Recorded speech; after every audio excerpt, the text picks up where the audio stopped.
Welcome to the latest edition of ClayDHD.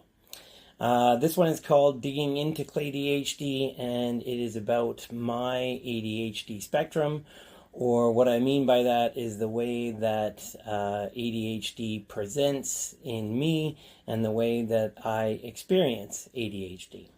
So, first of all, obviously ADHD has a number of clinical criteria, and different people have different permutations of those different criteria. And so there are all sorts of different ways that they can combine, and just like many things are a spectrum, ADHD is like that in that the different combinations and permutations of the diagnostic criteria can be quite individual compared to other people who also have ADHD. Somebody named Rebecca Challoner of myspiritedchild.com shared with me a couple of years ago at a workshop of hers that I attended a diagram called an ADHD spectrum. And it's like a circle with sort of gradient colors, and the different ways that ADHD can manifest with different people. And the idea is that you can sort of consider each of the traits that are on that circle, and you can rate how those traits affect you, or to what extent they're manifested in the way that you present or experience ADHD. So this model, or this spectrum, is something that you can actually use to reflect on and try and understand your own ADHD. So for me, how has ADHD impacted me? So I'll just tell a little bit of the story of my experience with ADHD. So it started in the early 70s when I was in kindergarten, and I was your typical, probably the kind of like poster boy, kind of almost cliche ADHD 5-year-old. So I was talking constantly, always. One of the things on the different instruments that teachers are often asked to fill out to help diagnose students. One of the things is acts as if driven by a motor. So that is definitely what I was like at that age and on. And my kindergarten teacher asked my parents to basically put me on Ritalin. I'm not sure what other kinds of medications were available or used at that time, but my kindergarten teacher wanted me to go on Ritalin. My parents refused, and it wasn't something that the decision wasn't something that I was involved in, but the story was told to me in later years. So as I went on in school, I didn't get the greatest marks. Sometimes my report card would say things like, Clay is getting better at staying in his seat, which obviously implies that I was at some point running around instead of staying in my seat. And even when I was getting better at staying in my seat, it obviously wasn't quite perfect. So I was struggling to meet the behavioral expectations when I was in elementary school. Despite that, though, I was interested in many of the things that I learned about and reading on my own, and several different topics, like, for instance, dinosaurs was something that I was interested, kind of almost like Calvin from Calvin and Hobbes. But I remember like reading on my own entries in the encyclopedia, in particular, like about prehistoric times, and what life was like during the times of the dinosaurs, and other things like that. So it's not like I wasn't interested in learning. I was quite interested in learning. And if you ask my friends in grade four, I was quite knowledgeable and perhaps pedantic and pretentious about some of the things that I knew, because they called me Mr. Esophagus after I found quite an interest in human anatomy and physiology, and learned lots about the heart and other aspects of human anatomy, and would go on to my 9-year-old peers about the different parts of, obviously, the digestive system, amongst other things. So at the same time, though, I was getting basically C's on my report card. So I wasn't a student that my teachers looked at and saw as a strong student or a particularly intelligent student, although my report card would often comment about my vocabulary being rather advanced. Fast forward a few years to junior high school when I was in grade 7, and the sense that I had was that I was starting to pull myself up by the bootstraps. So I was starting to um, realize that getting good marks in school was important for some of the goals that I had. At the time, I wanted to be a physician, a doctor. And so I was starting to work at school to try and get better marks, rather than to just have knowledge and understanding and then not necessarily be able to show that knowledge and understanding in school. So at the school I was going to, they had honors, obviously, and then below honors was honorable mention. So the idea that you were doing well, but not quite at the honors level. And in grade 7, I went from, having C's and the odd B and maybe an A or two in grade 6, and so on, to getting honorable mention in grade 7. And I had worked quite hard at doing that, and sort of in my own personal narrative, it was like this time when I decided to really persist and work through the challenges that I had with ADHD. Although I wasn't diagnosed at the time, this was definitely a part of the narrative, with my parents having told me that my kindergarten teacher wanted me on Ritalin, and me not having done necessarily too well in school up to this point. I saw this as kind of me starting to put some effort and to persist and try and work through the challenges that I experienced. In grade 8, then I went on to get honors, and then from there I started to view myself as a strong student, and was getting higher marks, and doing particularly well in things like math and science, but also having a well-rounded approach, and doing well enough in English and things like that as well.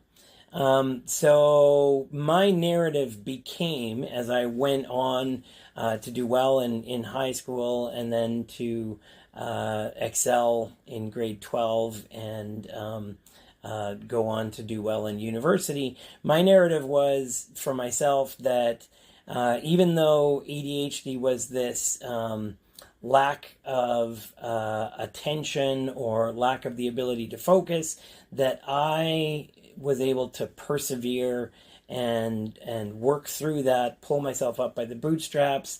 And I saw the ADHD in my understanding of it at the time, which was obviously not particularly nuanced. I saw the hyperactive part as being this sort of store of energy that I was able to harness and then use to pull myself up by my bootstraps and really focus on things.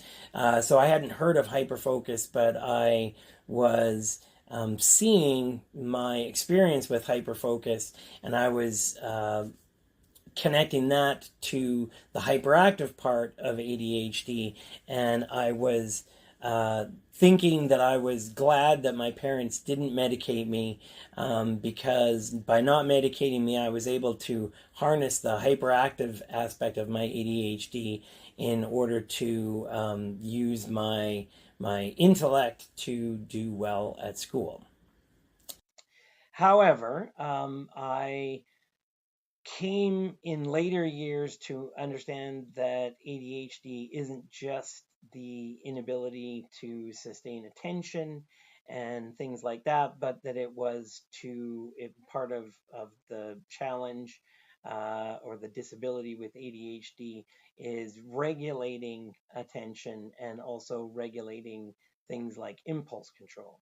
So through my late teens, early 20s, I experienced what many people would call anger management problems.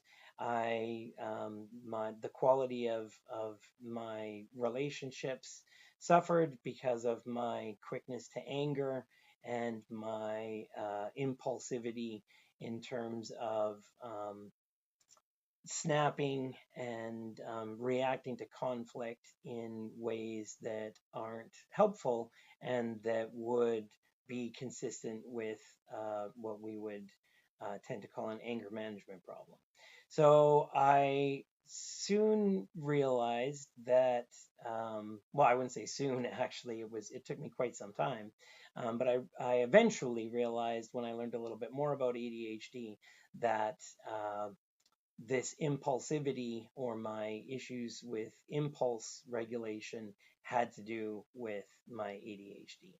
So at some point, I saw an episode of South Park, and there was a storyline about a student with ADHD that had to be on Ritalin or something along those lines. And I can't remember exactly what it was about that episode, but I started looking into it, and then I realized that that Ritalin was and many of the medications that are prescribed for people with ADHD are stimulants.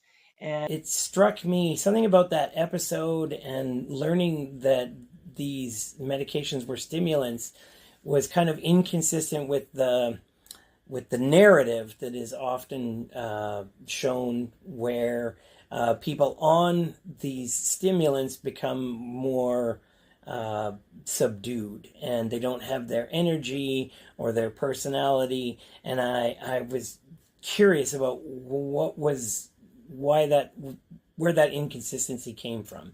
And then I learned that the idea of the stimulant medication was to stimulate your prefrontal cortex, as opposed to stimulate your hyperactivity or your impulses to do things or say things or interrupt people and those kinds of things.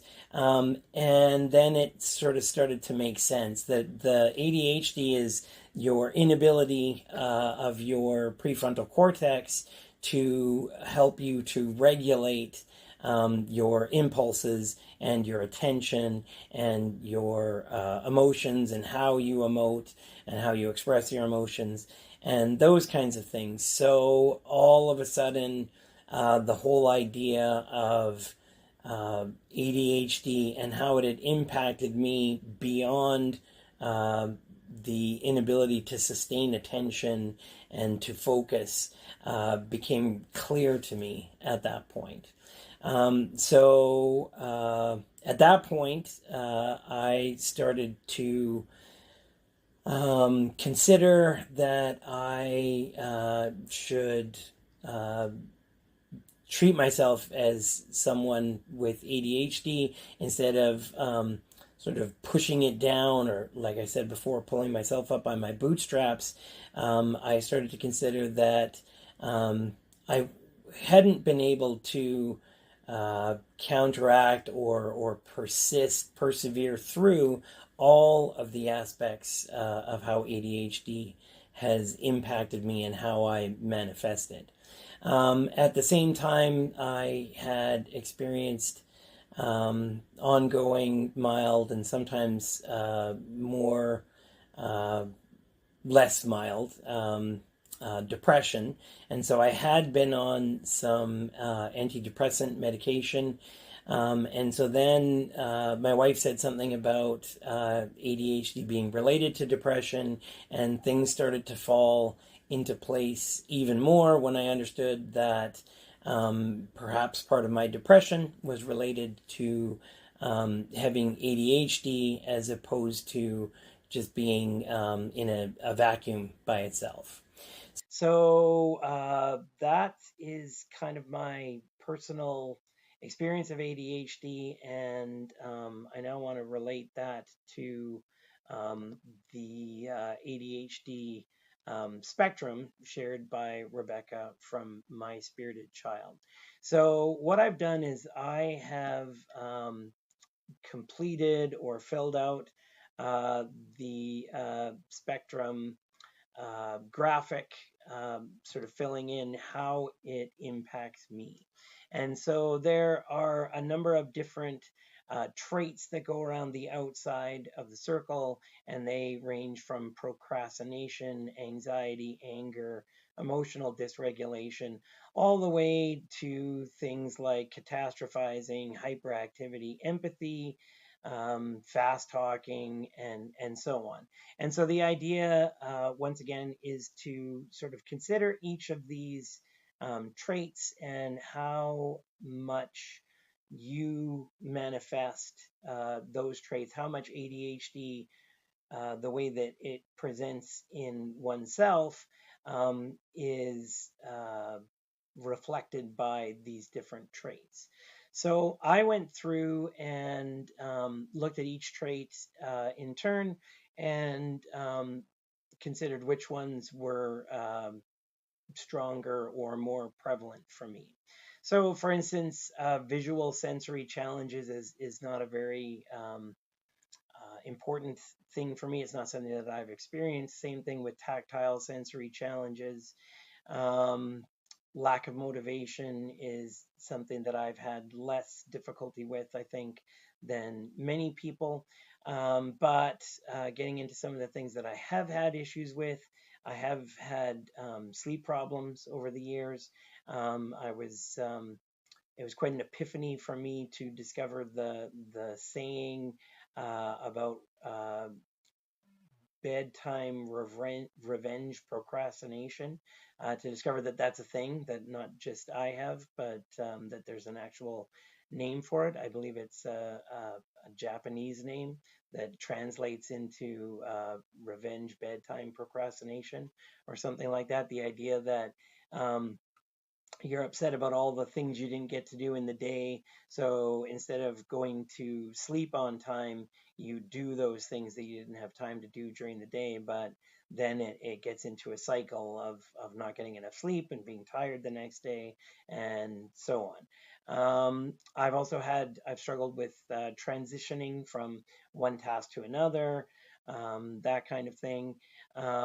Nastiness caused by impulsivity and anger is something that I have struggled with.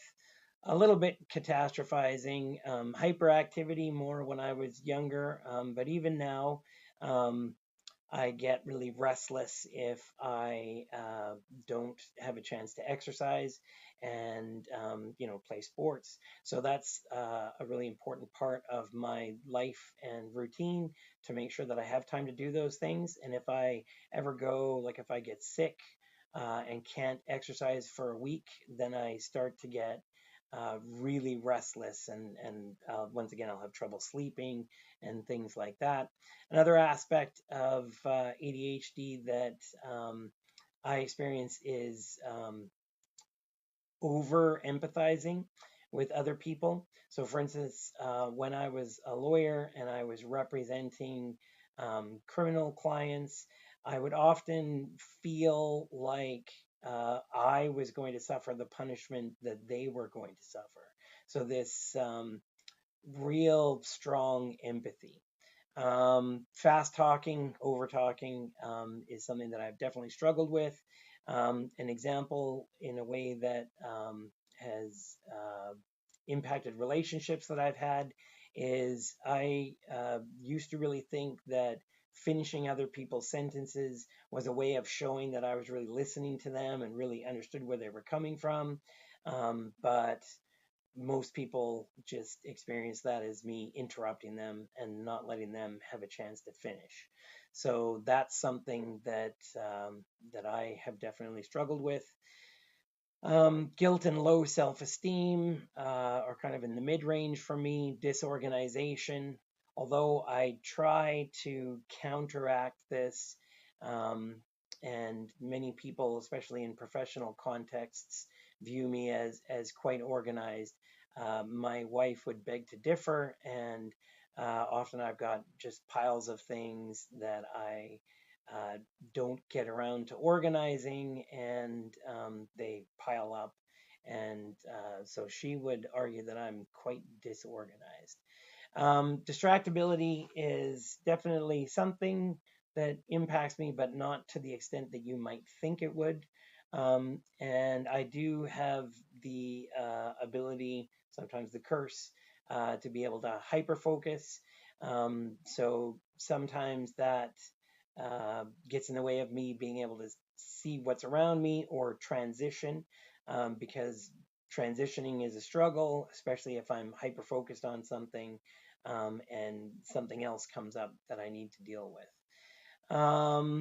Anxiety is definitely something that I have struggled with, as is anger, but less so. Russell Barkley talks about how basically people with ADHD experience normal emotions. So my anger is probably just like everyone else's, but it's my ability to regulate that anger that is impaired by my ADHD. So although my anger is normal, my ability to manage my anger, so literally I have an anger management problem because I can't regulate.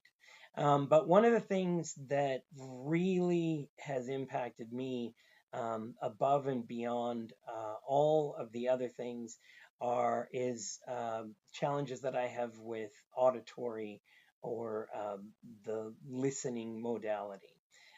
So I really struggle to be able to hear things if there's any background noise. And so it's not like if everything's quiet, I can often hear something that other people maybe can't even hear. Like if there's quiet music playing, I might be the first to be able to pick it out. So there's nothing wrong with my hearing, but it's more the processing. So if there's any kind of distracting or background noise, that can lead to me really struggling with being able to hear what I'm supposed to be able to hear. So it turns out that this is actually called auditory processing disorder, and that's something that I learned about just a year or so ago. Once again, it's something that my wife learned about and then shared with me, but it's something that I've been struggling to understand and articulate for years. So as you can imagine, being a classroom teacher with over 20 students in the class, and I'm trying to either concentrate on what I want to tell the students, how I want to explain something in the best way, or what the next step is in the process that I'm trying to facilitate, or if I'm trying to, in particular, listen to what a student is saying. And there are other students around the room who are tapping their feet on the floor, tapping their pencils against their desk leg, rustling papers, zipping and unzipping their binders, talking to their friends.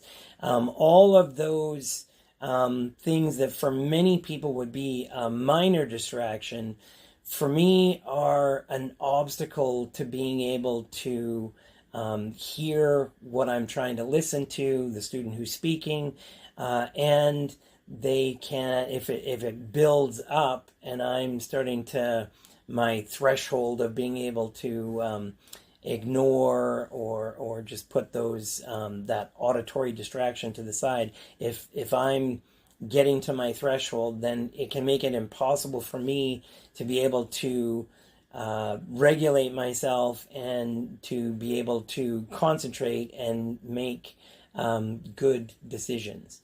So basically, that is the story of how I have and how I currently experience ADHD and how it manifests in me.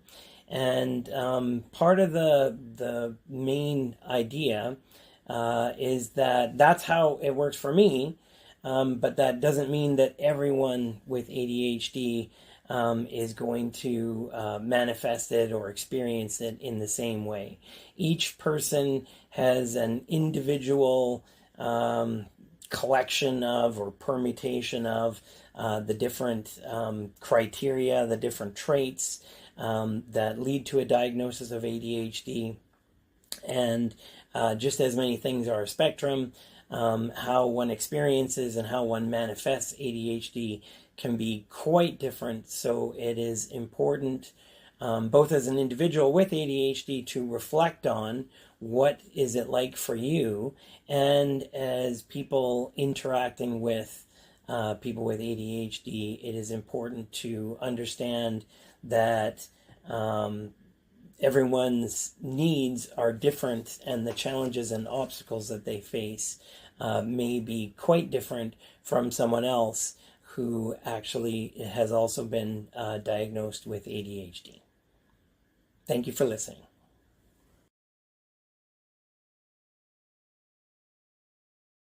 How it's supposed to feel.